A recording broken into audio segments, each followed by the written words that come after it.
As you guys can see, I'm sitting down today, and I usually stand up and do more rant-based content, but right now, I'm going to be telling you guys a story.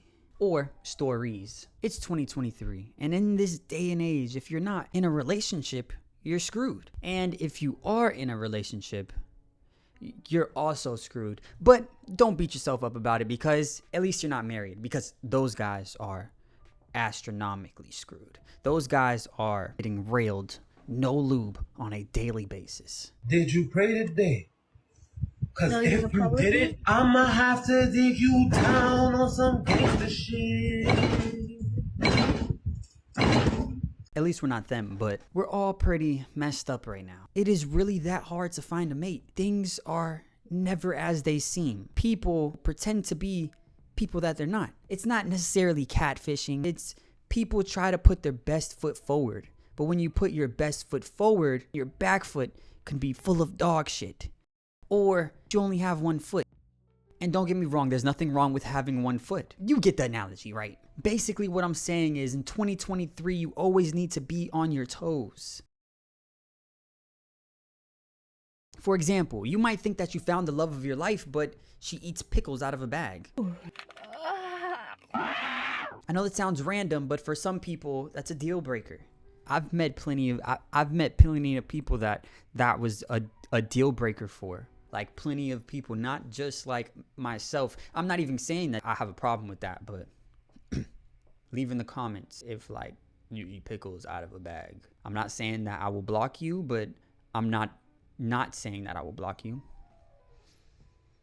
Oh, okay. You might think that you're getting a black and yellow Camaro from a used car lot, but it turns out to be an Autobot. I'm very not amazing with analogies. Or you find a beautiful woman and you peel back all the layers to find that she's a...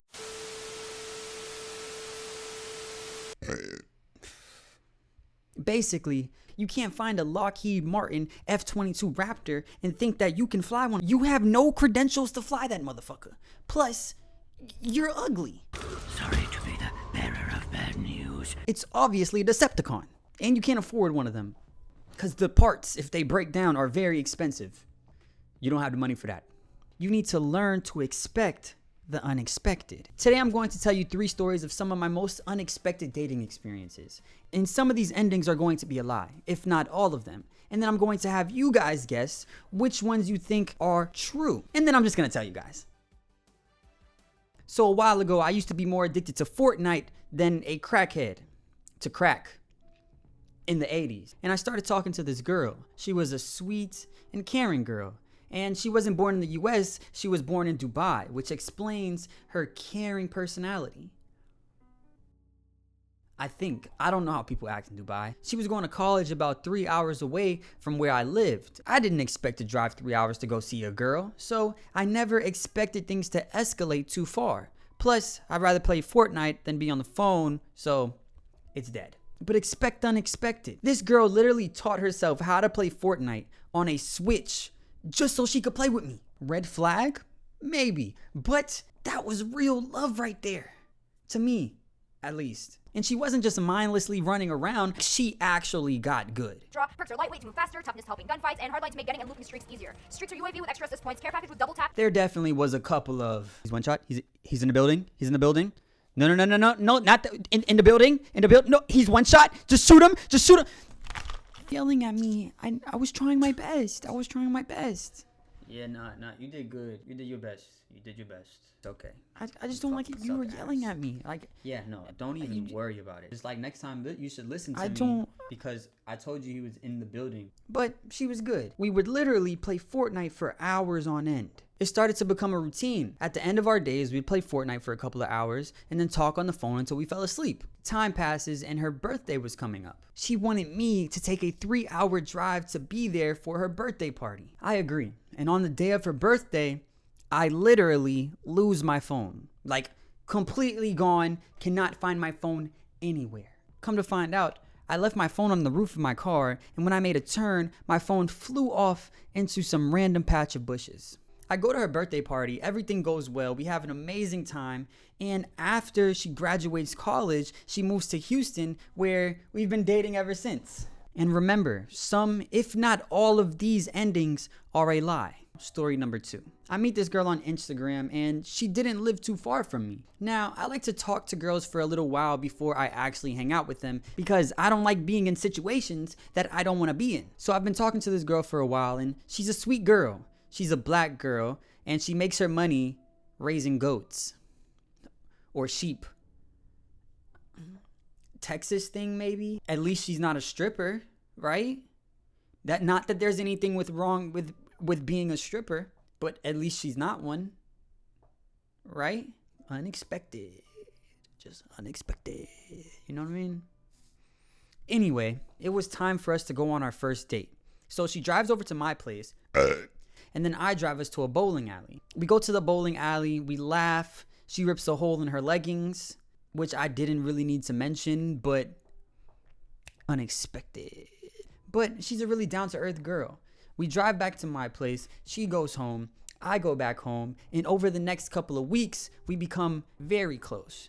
We start dating. We only date for about 5 months, but no hard feelings against her. She was a nice girl.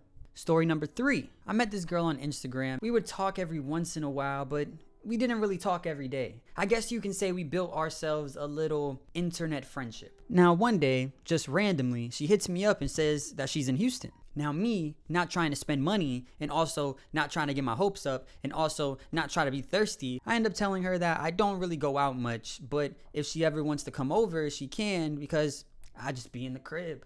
And she replies with, okay, sounds good. Now, was that a terrible start?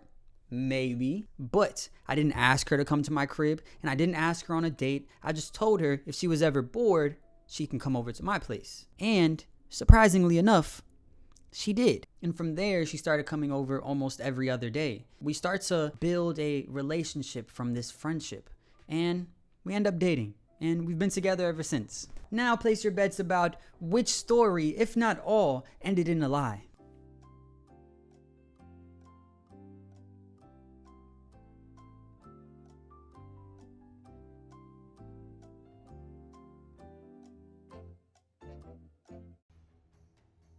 Story number 1. I go to her dorm for her birthday party, have a great time, get drunk. I walk inside of a room. I see her sitting on her ex's lap. I close the door. I leave. I shit you not, this is exactly how it went.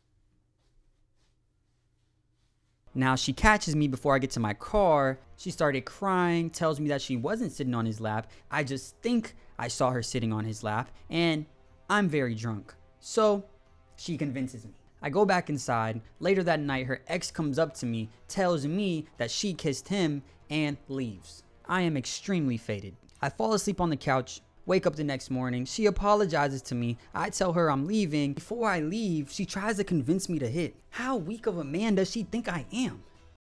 I make a couple of pumps, and through you go.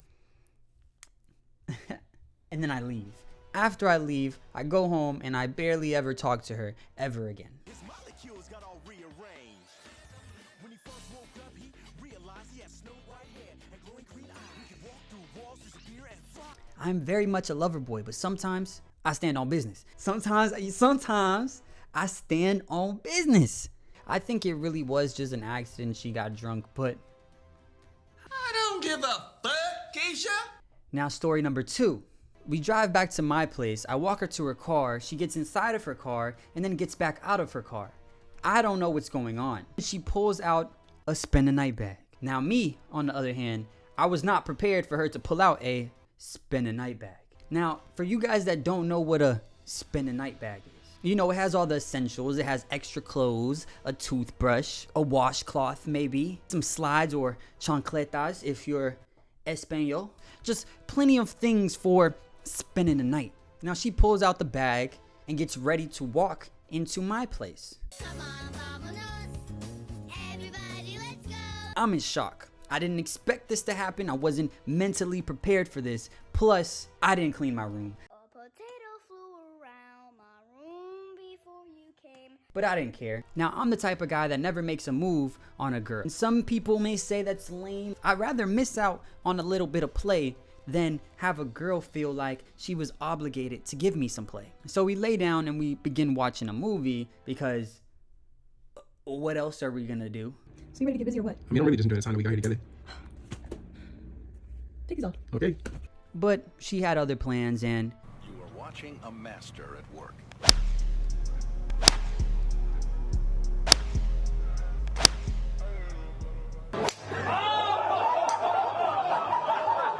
the next morning, we wake up, she leaves, but then things get a little weird. I was just going to continue things as usual. Over the next couple of days, she tells me that if I don't plan dates with her, then I don't really care about her and she won't be seeing me.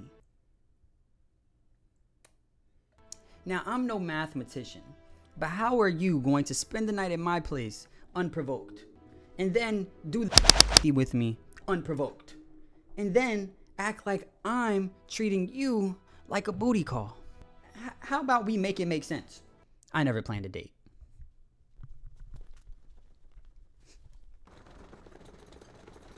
Story number 3.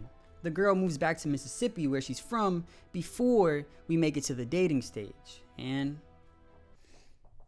then she moves back, and we've been dating ever since.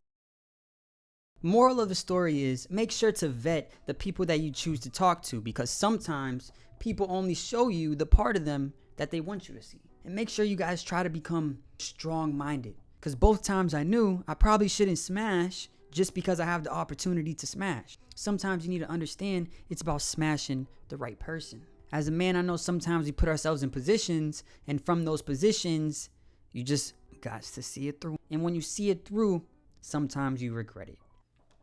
JK, see it through, my nigga, see it through.